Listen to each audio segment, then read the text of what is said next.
যে কাগজটা আমি ফেলে দিতে চেয়েছিলাম সেইটাই আমাকে শিখিয়েছিল পৃথিবীর সব কিছু ক্ষণস্থায়ী, সব কিছু।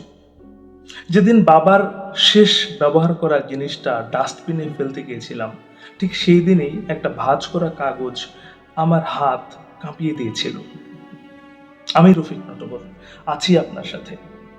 ভিডিওটা শেষ পর্যন্ত দেখুন, তারপর বলুন আপনি আমার জায়গায় হলে কি করতেন। বাবা চলে যাওয়ার পর ঘরটা অনেকদিন বন্ধ ছিল। অনেকদিন সাহস করে আলমারি খুলিনি, সেদিন খুলেছিলাম। পুরনো শার্ট, একটা ভাঙা চশমা, বন্ধ হয়ে যাওয়া হাতঘড়ি, আর টেবিলের কোণে অর্ধেক খাওয়া এক কাপ চা শুকিয়ে পাথর হয়ে গেছে। হঠাৎ মনে হলো এগুলো রেখে কি হবে। সব গুছিয়ে ফেলেছিলাম, ঠিক তখনই একটা ছোট্ট কাগজ মেঝেতে পড়ে গেল। ভাবলাম হয়তো বাজারের হিসাব, কিন্তু খুলতেই দেখি মাত্র একটা লাইন লেখা, যা সবচেয়ে বেশি নিজের মনে হয় একদিন সেটাই সবচেয়ে বেশি আগে ছেড়ে যেতে হয়। আমি থেমে গেলাম। বাবা কি অসুস্থ হওয়ার পর এসব লিখেছিলেন, নাকি আরো অনেক আগে? উত্তর পেলাম না। সেদিন কাগজটা পকেটে রেখে অফিসে গেলাম।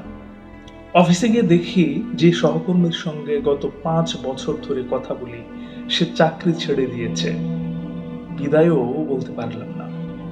ফেরার পথে স্কুলের এক বন্ধুকে ফোন দিলাম, নম্বরটা আর চালু নেই। বাসায় এসে দেখি আমার ছেলে পুরনো খেলনাগুলো একটা ব্যাগে ভরছে। আমি বললাম, ফেলে দিচ্ছ? সে হেসে বলল, না বাবা, এগুলো অন্য একটা বাচ্চাকে দেব, আমি তো বড় হয়ে গেছি। আমি চুপ করে দাঁড়িয়ে রইলাম অনেকক্ষণ। কোনো কথা ছিল না, শুধু জানলার পর্দা হালকা নড়ছিল। সন্ধ্যার আলো ধীরে ধীরে ঘরের ভেতর থেকে সরে যাচ্ছিল। সেদিন প্রথম বুঝলাম আমরা জিনিস হারিয়ে কাঁদি না, আমরা আসলে সময় হারিয়ে কাঁদি। সময়। তারপর আলমারির সেই কাগজটা আবার বের করলাম। এবার কাগজের পেছন দিকটা খুললাম। সেখানে আরো একটি লাইন ছিল, যদি জানো সবই ক্ষণস্থায়ী, তাহলে রাগটা এত দীর্ঘ কেন, ভালোবাসাটা এত ছোট কেন? হঠাৎ মনে পড়লো গল্পের শুরুতে যে কাগজটা আমি ডাস্টবিনে ফেলতে চেয়েছিলাম, আসলে সেইটাই ছিল পুরো ঘরের সবচেয়ে সবচেয়ে মূল্যবান জিনিস। যদি জানো সবই ক্ষণস্থায়ী, তাহলে রাগটা এত দীর্ঘ কেন, ভালোবাসাটা এত ছোট কেন? আজও কাগজটা আমার মানিব্যাগে আছে। প্রতিবার রাগ হলে আমি সেটা দেখি, তবু একটা প্রশ্নের উত্তর আমি আজও পাইনি। যদি সত্যি জানতাম আগামীকাল আর দেখা হবে না, আজ কাকে ফোন করতাম, কাকে? এবার আপনার কথা শুনি।